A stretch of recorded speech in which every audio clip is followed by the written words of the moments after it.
Please be friendly and relaxed. It's a very informal afternoon for us. Welcome to this afternoon's little informal concert. It's not a concert, it's a run through some of the work we've been doing the past 2 days. My name is Craig Anderson. I was asked by the Rosyth Concert Band to come along and lead a course very similar to what we do with the Scottish Chamber Orchestra. The Scottish Chamber Orchestra have an education team called SEO Connect, and they run a course a couple of times a year called Wind Farm, and it's all about allowing people who are amateur musicians, maybe even people who haven't played for a very long time, of all ages, all standards, the opportunity to come along, meet together and work to make music together, and to work maybe with some of the best players we have in the country. So the idea is they can sit down as flautists with the principal flautist of the Scottish Chamber Orchestra and maybe kick-start their interest in playing the instrument, or take their playing further, or ask questions. And we do that over 2 days, and we use music, wind band repertoire to allow us to do that. So we were doing exactly the same thing this weekend. We went yesterday morning at 10 AM, and Bill, the band's usual music director, had picked 5 pieces of music that the band are going to be playing maybe over the next little while, concerts, etc.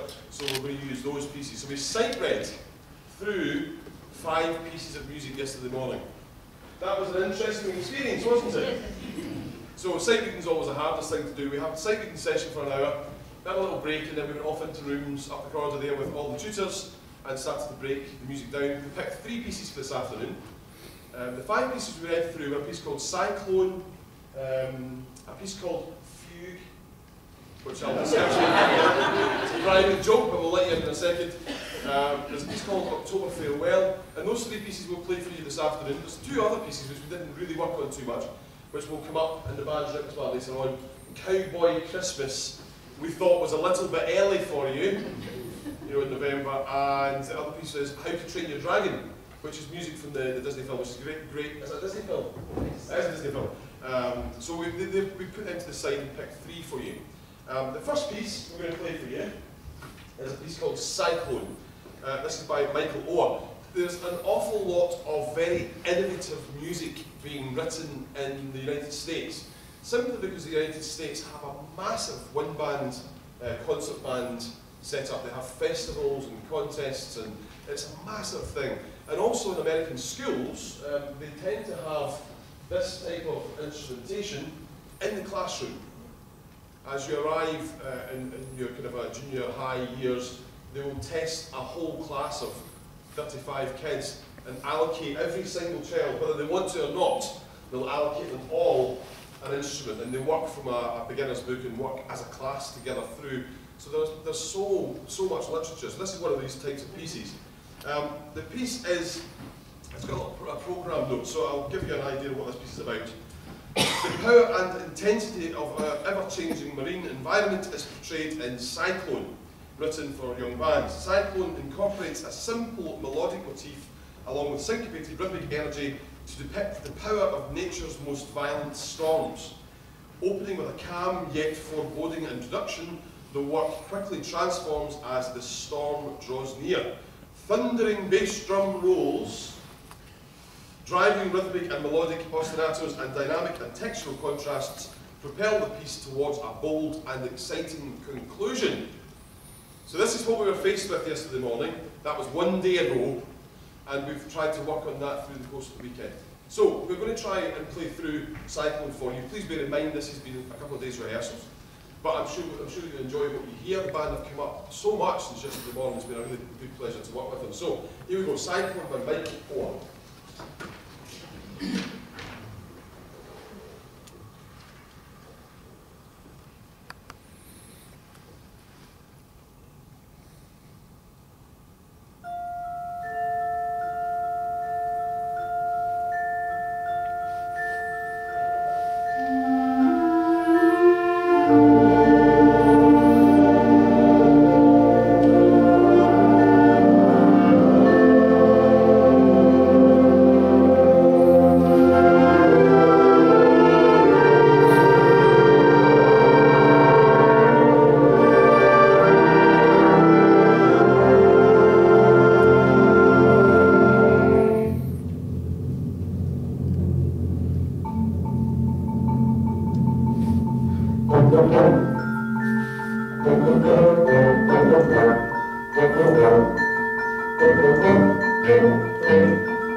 This is a very difficult piece.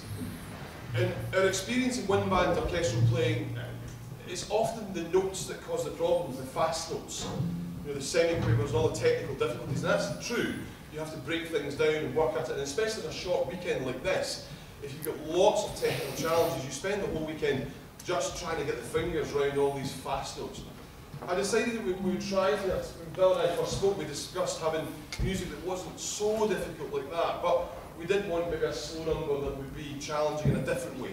So we have a slow piece for you, which was recommended by a friend, a colleague of mine, called October Farewell. Now, I didn't really know the piece very well, but he assured me that it was a beautiful piece and exactly what we would be looking for this weekend. When we started with it yesterday morning at 10 AM, we just ran it through and we discovered very, very quickly this was going to be a challenge. There are very few notes in this that causes difficulties with fingers. But to try and get the message of the music across, and to have the right balance, and to have the melody always there, and to have the tuning, especially in wind bands, is very tough. From high flutes and oboes all the way down to baritone saxes and tubas, and the span is huge, and trying to get things in tune is very hard. And it's difficult, most difficult when the music is at its most transparent. So the less notes that there are, the more obvious all of these difficulties become. So it's a real challenge, and the band's worked incredibly hard, especially today. Very tiring to play this piece as well, don't you agree? No? Yes, it's always nice when you get some feedback. Yeah, so October Farewell, I won't read you the whole programme though, but basically this piece is, in fact, you know what, we will take the time because it's worth it. This piece was originally written as a piano piece in memory of the composer's grandfather. Justin Williams is the composer of this piece, who passed away suddenly during the month of October in the composer's freshman year of college. Scored here for concert band, the piece's main melody is simple yet sincere, with inflections of the Appalachia in its strains. The middle of the piece represents the composer's grief, realisation and acceptance, which shifts in major and minor progressions. The work concludes with a grand and majestic restatement of the main melody, with a final farewell and a bittersweet yet peaceful ending, representing that difficult time all of us face when moving on. This composer, Justin Mills, was a very young man when he wrote this and obviously lost his grandfather, and he's tried through music to depict all of these different stages that we go through when we lose something dear to us. So it's a dark subject, I know, a difficult subject, but a beautiful, beautiful piece of music. Bear with us in this one because it is a tough one. Band, do your best with this. It's a challenging piece, and I would like to think that Bill would take this piece on and work with it more and more and more and make it a really fine work. October Farewell.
very beautiful piece that can really do an awful lot of good for training a band for many, many different reasons. So have fun with that, Bill, the next little one. Very tough thing to achieve. This brings us to our last piece, the little fugue that we attempted. When I actually suggested this one to Bill, so it's my fault to start with, but when he went to look at it, I don't think he was going to buy this one for the band, but then you quite like the idea, I think. I listened to it, yes. You listened to it and we'll take it on. This piece is not just called a fugue, this is a Lady Gaga fugue. I've got some mixed looking faces, so look at that face. Yeah, when this was suggested to me, I thought, no way, I don't want to be involved in that. But unfortunately, sorry, should I say fortunately, there's a very, very clever composer, arranger, who has taken this Lady Gaga issue, turned it into a very clever little piece. He has basically made a classical fugue, almost in the style of a Bach type of fugue, out of a Lady Gaga riff, a very basic riff. You all know the riff that goes bam, bam, bum, bum, ba-dum. You've all heard that. That's it. He uses the first 2 bars of that Lady Gaga song and turns it into a kind of Bach classical fugue. Very clever. And again, from a training weekend point of view, it brings up so many things about playing in time, playing with good rhythm, playing together, playing with good style, making sure we understand that in a fugue, basically what happens in a fugue is obviously a statement is made, and then that statement is passed around the band in various ways. So you have to be very careful with the balance of the parts that you can always hear the initial melody. So I hope you enjoy Lady Gaga Fugue, and thanks very much for prolonging this weekend. And I hope everyone in the band has enjoyed the weekend and have fun. I would say clap along, but don't. Lady Gaga's Fugue.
concludes our informal concert. Please take your families away. The side fan, can you hang band come on and help us clear all this up, all the chairs, we need the percussion back to the stores and everything else. Different desks need to go, it's just recite, it's got to go up. You just need the music, the visitors. Yes, we just need to have the chairs. Sit down right.